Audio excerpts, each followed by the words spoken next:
This myth begins with that, as a result of a curse by the irascible sage Durawat, the senior god Pra'in and all deities had become weakened and lost battles against the Asuras or demons.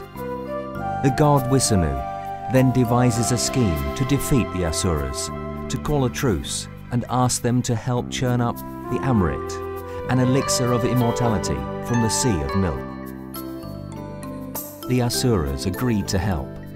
Mount Mandara, the king of the mountains, was uprooted and moved to a position where it could serve as the pivot for the churning. Mount Mandara, a spur of the world axis, Mount Meru, was torn out to use as a churning stick.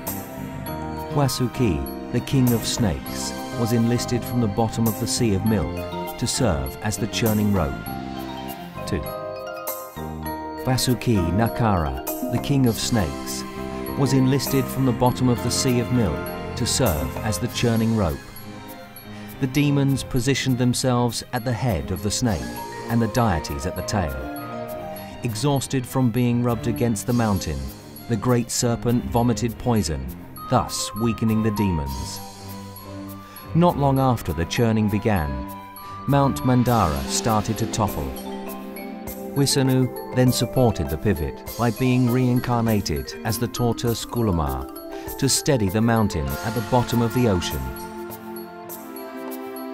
The churning of the milky ocean had lasted for thousands of years. During the churning of the ocean, 14 wonderful treasures emerged from the depths. God Wisanu transforms himself into a beautiful girl to distract the demons and let the deities drink the elixir first.